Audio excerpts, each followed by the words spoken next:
Praise God. എൻ്റെ പേര് ആൻസി. ഞാൻ വരുന്നത് തിരുവനന്തപുരം രൂപതയിലെ പുല്ലുവിള എന്ന ഇടവകയിൽ നിന്നാണ്. ആദ്യമായി തന്നെ ഈശോയ്ക്കും മാതാവിനും ഒത്തിരി നന്ദി പറയുന്നു. എൻ്റെ യോഗ്യത കൊണ്ടല്ല, ഈശോ അനുവദിച്ചതുകൊണ്ട് മാത്രമാണ് ഞാൻ ഈ ഒരു സ്റ്റേജിൽ നിന്ന് സാക്ഷ്യം പറയുന്നത്. ഞാൻ 2022 UK സ്റ്റുഡൻ്റായിട്ട് പോയതായിരുന്നു. 24 സ്റ്റുഡൻറ്റ് വിസ കഴിഞ്ഞിട്ട് പോസ്റ്റ് സ്റ്റഡി വർക്ക് പെർമിറ്റ് എടുത്തു. അതും 2 വർഷത്തേക്കാണ്. അത് തീരുന്നത് 2026 ജാനുവരിയിലായിരുന്നു. അപ്പോൾ എൻ്റെ കോഴ്സ് കഴിഞ്ഞപ്പോൾ ഞാൻ പാർട്ട് ടൈമായിട്ട് ഒരു മെൻ്റൽ ഹെൽത്ത് ഹോസ്പിറ്റലിൽ ഹെൽത്ത് കെയർ അസിസ്റ്റൻ്റായിട്ട് കയറിയായിരുന്നു പാർട്ട് ടൈമായിട്ട്. അത് കഴിഞ്ഞപ്പോൾ സ്റ്റുഡൻറ്റ് പീരീഡ് കഴിഞ്ഞപ്പോൾ അവിടെ ഞാൻ ഫുൾ ടൈമായി. അപ്പോൾ എൻ്റെ സ്റ്റുഡൻറ്റ് വിസ കഴിഞ്ഞു. ഞാൻ പോസ്റ്റ് സ്റ്റഡി വർക്ക് പെർമിറ്റ് എടുത്തു. അവിടെ ഫുൾ ടൈമായി. അപ്പോൾ അവിടെ വിസ കിട്ടുമോ ഇല്ലയോ എന്നുള്ളത് ഡൗട്ടായിരുന്നു. അപ്പോൾ അതിനിടയിലാണ് 2024 ഞാൻ എൻ്റെ ചേച്ചിയുടെ വിവാഹമായിട്ട് നാട്ടിൽ വരുന്നത്. നാട്ടിൽ വന്നപ്പോൾ എൻ്റെ ഫ്രണ്ട് എന്നെ ബ്രാസിനത്തിൽ കൊണ്ടുവന്നു. അപ്പോൾ ഇവിടുന്ന് ഞാൻ തീർത്ഥാടന ഉടമ്പടി എടുത്തു. തീർത്ഥാടന ഉടമ്പടിയിൽ എൻ്റെ നിയോഗം ഇതായിരുന്നു, എനിക്ക് വർക്ക് വിസ തരണമെന്നുള്ളത്. UK ഞാനിപ്പോൾ വർക്ക് ചെയ്യുന്ന സ്ഥലത്ത് തന്നെ എനിക്ക് വർക്ക് വിസ തരണമെന്ന്. കാരണം മെൻ്റൽ ഹെൽത്ത് ആണെങ്കിൽ പോലും ഞാൻ ഒത്തിരി എൻജോയ് ചെയ്താണ് ഞാൻ അവിടെ വർക്ക് ചെയ്തിരുന്നത്. എനിക്ക് ഒത്തിരി ഇഷ്ടമായിരുന്നു അവിടുത്തെ വർക്ക് കൾച്ചറൊക്കെ. അപ്പോൾ ഉടമ്പടി എടുത്തു. ഞാൻ തിരികെ പോയി കുറച്ച് നാൾ കഴിഞ്ഞപ്പോൾ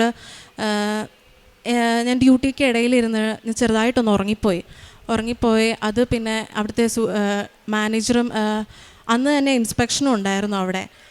അവർ കാണുകയും എനിക്ക് ചെറിയൊരു രീതിയിലൊരു സസ്പെൻഷൻ കിട്ടുകയും ചെയ്തു. അപ്പോൾ അതെൻ്റെ എംപ്ലോയി ഫയലിലും ആയി. അപ്പോൾ എനിക്ക് കൺഫ്യൂഷനായിരുന്നു. ഇത് എൻ്റെ ഫയലിൽ റെക്കോർഡായതുകൊണ്ട് എനിക്കിനി വിസ കിട്ടുമോ ഇല്ലയോ എന്നുള്ളത് ഡൗട്ടായിരുന്നു. എങ്കിലും ഞാൻ ഉടമ്പടിയിലാണെന്നുള്ളൊരു വിശ്വാസം എനിക്കുണ്ടായിരുന്നു. ഞാൻ പ്രാർത്ഥിക്കുമായിരുന്നു. ഇങ്ങനെ പോകുമ്പോൾ ഇതിനിടയിലൂടെ ഞാൻ NHS ആപ്ലിക്കേഷൻസും ചെയ്യുന്നുണ്ടായിരുന്നു. അപ്പോൾ ഒരു നവംബർ ആയപ്പോൾ എനിക്ക് NHS ഇൻ്റർവ്യൂ വന്നു. ഇൻ്റർവ്യൂ എനിക്ക് കിട്ടി. ജോയിനിങ് ഡേറ്റും എനിക്ക് കിട്ടി. അപ്പോൾ എനിക്ക് ഓൾറെഡി കൺഫ്യൂഷനായി. പക്ഷേ ഞാനിതിൽ എവിടെ പോകും, ഇപ്പം നിൽക്കുന്ന സ്ഥലത്ത് നിൽക്കണോ അതോ പോകണോ, വിസ കിട്ടുമോ, അങ്ങനെയൊക്കെ ഒത്തിരി കൺഫ്യൂഷൻസ് ഉണ്ടായിരുന്നു. ഇപ്പം ഞാൻ ഡെയിലി ബ്രെഡിൽ എൻ്റെ ഈ കൺഫ്യൂഷൻസൊക്കെ സമർപ്പിച്ച് പ്രാർത്ഥിക്കുമായിരുന്നു. രാവിലെയുള്ള ജോസഫ് അച്ഛൻ ഡെയിലി ബ്രെഡ് പ്രാർത്ഥനയിൽ അത് ഭയങ്കര ഒരു വിശ്വാസവും ആശ്വാസവും എനിക്ക് തരുമായിരുന്നു. അങ്ങനെ ഒപ്പം ഞാൻ എൻ്റെ സ്പിരിച്വൽ മെൻറ്ററിൻ്റെയും കൊടുത്ത് പ്രാർത്ഥിച്ച് അച്ഛൻ പറഞ്ഞു, നീ പൊക്കോന്ന് പറഞ്ഞു. അപ്പം എൻ്റെ പേഴ്സണൽ പ്രെയറിലും എല്ലാം ഞാൻ ഈശോയോടുത്ത് പറഞ്ഞു, ഈശോയെ ഞാൻ എടുക്കുന്ന ഡിസിഷൻ ശരിയാണോ തെറ്റാണോ എന്ന് എനിക്കറിയില്ല, but I trust in you എന്ന് ഞാൻ ഈശോയോട് പറഞ്ഞു. അങ്ങനെ ഞാൻ പുതിയ സ്ഥലത്ത് ഓക്സ്ഫോർഡ് എന്നുള്ള സ്ഥലത്ത് NHS എനിക്ക് അവിടെയും നഴ്സിംഗ് അസിസ്റ്റൻ്റായിട്ട് കിട്ടി. ഞാൻ അങ്ങോട്ടേക്ക് പോയി കഴിഞ്ഞു. കുറച്ച് നാൾ കഴിഞ്ഞപ്പോൾ ഏപ്രിലാണ് ഞാൻ ജോയിൻ ചെയ്തത്. ആ ഏപ്രിലിൽ തന്നെ റൂൾസ് മാറി, സാലറി ത്രഷോൾഡ് മാറി. അപ്പോൾ എൻ്റെ ജോബ് കോഡ് വിസയ്ക്ക് ആപ്ലിക്കബിൾ അല്ല, വിസ തരാനുള്ള സാലറി മീറ്റ് ചെയ്യുന്നില്ല. എന്നാലും ഞാൻ മാനേജറിനോട് പോയി ചോദിച്ചു എനിക്ക് വിസ തരുമോ എന്നുള്ളത്. കാരണം 2026 ജാനുവരി ആകുമ്പോൾ എൻ്റെ വിസ തീരുന്നു. അപ്പോൾ മാനേജർ എടുത്ത ഉടനെ പറഞ്ഞു ട്രസ്റ്റ് വോണ്ട് പ്രൊവൈഡ് എന്ന് പറഞ്ഞു, സ്പോൺസർഷിപ്പ് തരത്തില്ല എന്ന് പറഞ്ഞു. ഓക്കെ, ഞാൻ പോയി. ഡെയിലി ബ്രെഡായിരുന്നു എൻ്റെ ഏക ആശ്വാസം. കാരണം ഞാൻ മുന്നേ നിന്നിരുന്ന സ്ഥലത്ത് എനിക്ക് പ്രെയർ ഗ്രൂപ്പൊക്കെ ഉണ്ടായിരുന്നെങ്കിലും ഇവിടെ വന്നപ്പോൾ പ്രെയർ ഗ്രൂപ്പും പ്രെയർ സപ്പോർട്ടും എല്ലാം പോയി, ഒന്നുമില്ലായിരുന്നു. എൻ്റെ ആകെ ആശ്വാസം ഉടമ്പടി ധ്യാനവും രാവിലത്തെ ഡെയിലി ബ്രെഡ് പ്രാർത്ഥനയുമായിരുന്നു.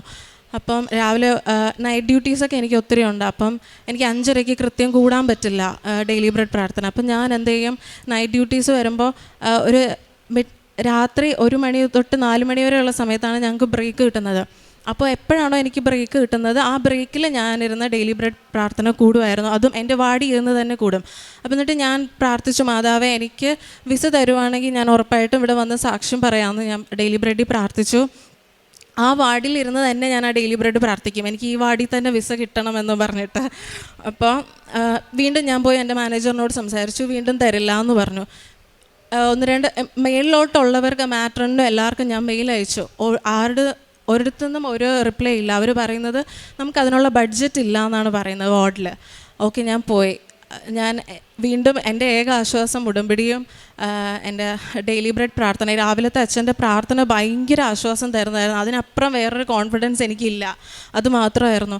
അത് കഴിഞ്ഞിട്ട് ഒരു ദിവസം ഇങ്ങനെ സ്റ്റാഫ് റൂമിൽ വെറുതെ ഇരിക്കുന്ന സമയത്ത് എൻ്റെ മാനേജർ കോഫി കുടിക്കാൻ കയറി വന്നപ്പോൾ ഞാനിങ്ങനെ വെറുതെ പറഞ്ഞു, ഒരു കാഷ്വൽ ടോക്ക് പോലെ ഞാൻ പറഞ്ഞു, ഞാൻ ജനുവരിയിൽ തിരിച്ച് നാട്ടിൽ പോവുകയാണ്, ഞാൻ ഈ രാജ്യം വിടുവാണെന്ന് പറഞ്ഞു. അപ്പോൾ പുള്ളിക്കാരി ഒന്ന് ഷോക്കായി. പുള്ളിക്കാരി പറഞ്ഞു, ഞാൻ പ്രോമിസ് ചെയ്യുന്നില്ല, എനിക്ക് എന്ത് ചെയ്യാൻ പറ്റുമെന്ന് ഞാൻ നോക്കട്ടെ എന്ന് പറഞ്ഞിട്ടു. അന്ന് ഒരു 3:30 സമയമായി ഏകദേശം. പുള്ളിക്കാരിയുടെ ടൈം കഴിഞ്ഞു, ഓഫീസ് ടൈം കഴിഞ്ഞ് വീട്ടിൽ പോകാനുള്ള സമയത്തായിരുന്നു അത്. അപ്പോൾ പുള്ളിക്കാരി പോയി പിറ്റേ ദിവസം രാവിലെ തന്നെ വന്നിട്ട് എല്ലാവർക്കും മെയിൽ അയച്ചു. എനിക്കും CC വെച്ച് എല്ലാവർക്കും മെയിൽ അയച്ചു. അപ്പോൾ ആ മെയിൽ അയച്ച് കഴിഞ്ഞ് തുടങ്ങിയിട്ട് മുകളിൽ നിന്ന് എല്ലാവരും കൂടിയിരുന്ന ഡിസ്കഷൻ തുടങ്ങി. മീറ്റിംഗ് ഒക്കെ വിളിച്ചു കൂട്ടി ഡിസ്കഷൻ തുടങ്ങി. വാർഡിൽ ബഡ്ജറ്റില്ല, അപ്പോൾ എന്നെ ബാൻഡ് 2 ആയിരുന്നു, ഞാൻ ബാൻഡ് 3 ആക്കണം. അപ്പോൾ എനിക്ക് അതിനനുസരിച്ച് സാലറി കൂട്ടി തരണം. എൻ്റെ സാലറി ത്രഷോൾഡ് വിസ ഇതുമായിട്ട് മീറ്റ് ചെയ്യുന്നില്ല. അപ്പം എനിക്ക് എന്തായാലും വാർഡിൽ നിന്ന് സാലറി കൂട്ടി തന്നാലേ എനിക്ക് വിസയ്ക്ക് വയ്ക്കാനുള്ള ഇതൊക്കെ മീറ്റ് ചെയ്യുള്ളൂ. എൻ്റെ എല്ലാ ഇതും പോയി. ഏക ആശ്വാസം രാവിലത്തെ ഡെയിലി ബ്രെഡും എൻ്റെ ഉടമ്പടിയും മാത്രം. ഇതിനിടയിൽ ഞാൻ എൻ്റെ പഴയ സ്ഥലത്ത് പ്രെയർ ഗ്രൂപ്പിന് പോയായിരുന്നു. അപ്പോൾ എനിക്ക് ഭയങ്കര കൗതുകമായിട്ട് തോന്നിയൊരു കാര്യം എന്ന് പറയുമ്പോൾ, അവിടെ ഒരു അച്ഛൻ സെഷൻ എടുക്കാൻ വന്നു. അത് കഴിഞ്ഞിട്ട് നമുക്ക് അച്ഛനെ പേഴ്സണലി പോയി മീറ്റ് ചെയ്യായിരുന്നു. അപ്പോൾ അച്ഛൻ എൻ്റെ തലയിൽ കൈവച്ച് പ്രാർത്ഥിച്ചിട്ട് അച്ഛൻ നിന്ന് ചിരിക്കുമായിരുന്നു. അപ്പോൾ ഞാൻ എന്താ കാര്യമെന്ന് ചോദിച്ചപ്പോൾ പറഞ്ഞു, മാതാവിൻ്റെ പ്രത്യേകമായ സംരക്ഷണം മോൾക്കുണ്ട്, ആഗ്രഹിക്കുന്ന കാര്യം മാതാവ് നേടിത്തരുമെന്ന് പറഞ്ഞു. അത് കേട്ടപ്പോൾ എനിക്ക് അതിലും ഭയങ്കര സന്തോഷം. അതിലപ്പുറം സന്തോഷം എനിക്ക് വേണ്ട. എൻ്റെ കാര്യം നടന്നില്ലെങ്കിൽ പോലും മാതാവിൻ്റെ സംരക്ഷണം എനിക്കുണ്ടല്ലോ എന്നോർത്തായിരുന്നു എനിക്ക് ഭയങ്കര സന്തോഷമായിരുന്നത്. ഇതിനിടയിൽ കൂടെ ഈ ഡിസ്കഷൻസും നടക്കുന്നുണ്ടായിരുന്നു. ലാസ്റ്റ് നിമിഷം ഡിസംബറിൽ, ഈ ജാനുവരിയിൽ എൻ്റെ വിസ തീരുവാണ്. ഡിസംബറിൽ എല്ലാവരും കൂടി ഡിസ്കസ് ചെയ്ത് ഒരു ഫൈനൽ ഡിസിഷൻ വന്നു, എനിക്ക് വിസ തരാമെന്നുള്ളത്. എൻ്റെ സാലറിയിൽ നിന്ന് എൻ്റെ ആനുവൽ ലീവ് റെഡ്യൂസ് ചെയ്ത് അത് സാലറിയിലോട്ട് ആഡ് ചെയ്ത് അങ്ങനെ ഡോക്യുമെൻറ്റ്സ് ഒക്കെ ചെയ്ത് ഡിസംബർ അവസാനമായപ്പോൾ എനിക്ക് സ്പോൺസർഷിപ്പ് കിട്ടി. അതിനിടയിൽ വന്നൊരു ട്വിസ്റ്റ് എന്ന് പറയുമ്പം ക്രിസ്മസ് ഹോളിഡേയ്സ് ആയിരുന്നു. അപ്പോൾ എംബസി അവിടെ ഒന്നും വർക്ക് ചെയ്യില്ല, എല്ലാവരും ഹോളിഡേയ്സിലായിരിക്കും. അവിടെയും ഒരു വലിയ ട്വിസ്റ്റ് തന്നുകൊണ്ട് മാതാവ് ഈശോയും വിത്തിൻ 4 days എനിക്ക് വിസ തന്നു. എന്നെ പ്രത്യക്ഷീകരണത്തിൻ്റെ സാക്ഷിയായി ഉയർത്തിയതിൽ പരിശുദ്ധ കൃപാസനം മാതാവിനും ഈശോയ്ക്കും ഒത്തിരി നന്ദി പറയുന്നു. എൻ്റെ പ്രേക്ഷിത പ്രവർത്തനം എന്ന് പറയുമ്പോൾ, ഞാൻ ഇവിടുന്ന് തീർത്ഥാടന ഉടമ്പടി എടുത്ത് പോയപ്പോൾ എനിക്ക് പത്രം ലഭിച്ചായിരുന്നു. അത് ഞാൻ അവിടെ എൻ്റെ കൊളീഗ്സിന് ഞാൻ വിതരണം ചെയ്യുമായിരുന്നു. പിന്നെ എൻ്റെ കൂടെ തന്നെ താമസിക്കുന്ന പെന്തക്കോസ്തായിട്ടുള്ളവർക്കും ഹിന്ദുക്കളായിട്ടുള്ളവർക്കും എല്ലാവർക്കും ഞാൻ വിതരണം ചെയ്യുമായിരുന്നു. പിന്നെ ചെയ്യുന്നതെന്ന് പറയുമ്പം, എനിക്ക് പേഴ്സണലി അറിയാവുന്നുള്ള ഫിനാൻഷ്യലി സ്ട്രഗിൾ ചെയ്യുന്ന എൻ്റെ ഫ്രണ്ട് സർക്കിളിലുള്ളവരെ തന്നെ ഞാൻ ഹെൽപ്പ് ചെയ്യുമായിരുന്നു ചെയ്തിരുന്നത്.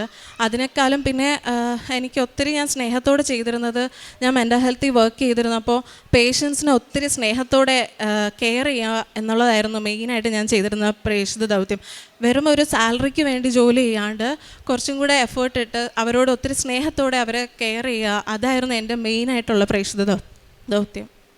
ഈശോയ്ക്കും മാതാവിനും ഒത്തിരി നന്ദി പറയുന്നു. ഈ ഒരു അൾത്താരയിൽ നിന്ന് സാക്ഷ്യം പറയാൻ പറ്റുമെന്ന് ഒട്ടും ഞാൻ വിചാരിച്ചിരുന്നില്ല. ഈശോയ്ക്കും മാതാവിനും ഒത്തിരി നന്ദി പറയുന്നു. ജെറമിയ പ്രവാചകൻ്റെ പുസ്തകം 1-ാം അധ്യായം 8-9 തിരുവചനങ്ങൾ. നീ അവരെ ഭയപ്പെടേണ്ട, നിൻ്റെ രക്ഷയ്ക്ക് നിന്നോടുകൂടെ ഞാനുണ്ട്, കർത്താവാണിത് പറയുന്നത്. അനന്തരം കർത്താവ് കൈ നീട്ടി എൻ്റെ അധരത്തിൽ സ്പർശിച്ചുകൊണ്ട് അരുളി ചെയ്തു, ഇതാ എൻ്റെ വചനങ്ങൾ നിൻ്റെ നാവിൽ ഞാൻ നിക്ഷേപിച്ചിരിക്കുന്നു. ആൻസി എന്ന ഈ മകളുടെ വളരെ ശക്തമായ ശ്രേഷ്ഠമായ ഒരു പ്രത്യക്ഷീകരണ സാക്ഷ്യമാണ് ഈ അൾത്താരയിൽ പങ്കുവച്ചത്. ഈ മകൾക്ക് UK-യിൽ വർക്ക് വിസ ലഭിക്കില്ല എന്നുള്ള ഒരു വലിയ സങ്കടക്കടലിൽ തന്നെ ഈ മകൾ ഉടമ്പടി എടുത്ത് പ്രാർത്ഥിച്ചപ്പോൾ പരിശുദ്ധ അമ്മ ഇടപെട്ട ഒരു വലിയ സാക്ഷ്യമാണിത്. മകളുടെ വാക്കുകളിൽ തന്നെ നാം ചിന്തിക്കുമ്പോൾ, എൻ്റെ കയ്യിൽ ഇനി ഒന്നുമില്ല, എൻ്റെ സമയം അവസാനിച്ചു, എനിക്ക് തിരിച്ചു പോകേണ്ട സമയമായി, എൻ്റെ കയ്യിൽ ആകെയുള്ളത് ഉടമ്പടി മാത്രമാണ്. ഉടമ്പടി എന്ന് വെച്ചാൽ ഈശോയുടെ അനുഗ്രഹവും ഈശോയുടെ അഭിഷേകവും പരിശുദ്ധ അമ്മയുടെ മാധ്യസ്ഥവുമാണ്. അതുമാത്രമാണ് ഞാൻ ഈ UK-യിൽ ഇനി ബാക്കിയുള്ള സമയം, കുറച്ച് സമയം എനിക്ക് ജീവിക്കേണ്ടത് എന്നുള്ളൊരു വലിയ സങ്കടാവസ്ഥയിൽ ഈ മകൾ പരിശുദ്ധ അമ്മയോട് പ്രാർത്ഥിച്ചു, എൻ്റെ കയ്യിലുള്ള ഈ ആകെയുള്ള കൈ മുതൽ നിനക്ക് ഞാൻ ഏൽപ്പിക്കുന്നു, ഇനി എനിക്ക് വേണ്ടി നീയാണ് ഇടപെടേണ്ടത്, ചെയ്യേണ്ടത്.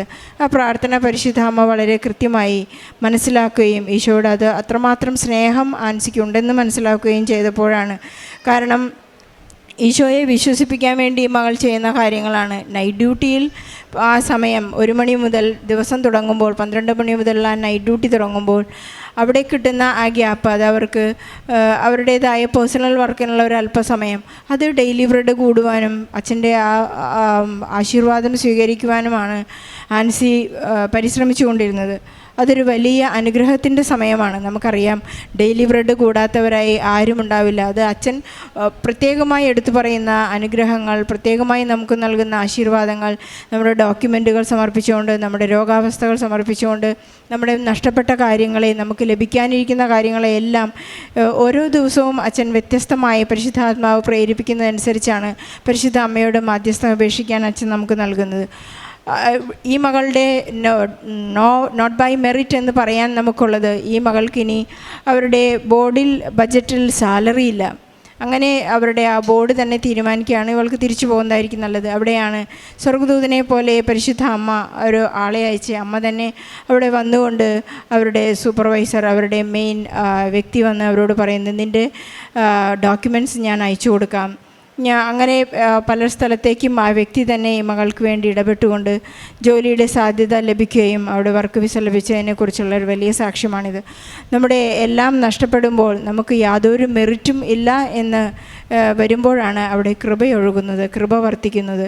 കൃപ വർക്ക് ചെയ്യാൻ വേണ്ടി നമുക്ക് ലഭിക്കുന്ന എല്ലാ ഉടൻ പരിഹാരങ്ങളും ഈ ഉടമ്പടിയിൽ തന്നെയുണ്ട്. നമുക്കെപ്പോഴും ഉടമ്പടിയിൽ വിശ്വസ്തരായിരിക്കാം. ഈശോയ്ക്കും അമ്മയ്ക്കും പരിശുദ്ധ അമ്മയ്ക്കും നന്ദി പറഞ്ഞുകൊണ്ട് നമ്മുടെ തുടർന്നുള്ള ജീവിതം എപ്പോഴും ക്രിസ്തുവിന് വേണ്ടി സാക്ഷ്യം വഹിക്കുവാൻ, പൗലോസ്ലീഹ പറയുന്ന പോലെ, ഞാനല്ല ക്രിസ്തുവാണ് എന്നിൽ ജീവിക്കുന്നത്. നമ്മുടെ ജീവിതാനുഭവങ്ങളിലൂടെ നമുക്ക് പറയാനുള്ളത്, യേശു മാത്രമാണ് ഏകരക്ഷകൻ, ലോകരക്ഷകൻ എന്ന് നമുക്ക് ഏറ്റുപറയാൻ. നമ്മുടെ ചെറിയ ജീവിതാനുഭവങ്ങൾ നമ്മുടെ വലിയ അത്ഭുതങ്ങളൊക്കെയാണ് നമുക്ക് സാധിക്കുന്നത്. ആൻസിക്ക് ലഭിച്ച എല്ലാ അനുഗ്രഹങ്ങൾക്കും നമുക്ക് നന്ദി പറയുന്നതോടൊപ്പം നമ്മുടെ വിസയില്ലാത്ത, അതുപോലെ തന്നെ ജോലിയില്ലാതെ വിഷമിക്കുന്നവർ, പ്രവാസികളായി കഴിയുന്നവരുടെ എല്ലാവരുടെയും നിയോഗങ്ങളിൽ ചേർത്ത് വെച്ച് ഈശോയ്ക്കും പരിശുദ്ധ അമ്മയ്ക്കും നല്ല ഒരു കയ്യടി നൽകി സാക്ഷ്യം നമുക്ക് സമർപ്പിക്കാം. അത്യപൂർവ ദൈവാനുഭവങ്ങൾ ഇനി നിങ്ങൾക്കും സ്വന്തം. ഈ യൂട്യൂബ് ചാനൽ ഇതുവരെ സബ്സ്ക്രൈബ് ചെയ്തിട്ടില്ലെങ്കിൽ ഇപ്പോൾ തന്നെ സബ്സ്ക്രൈബ് ചെയ്യുക.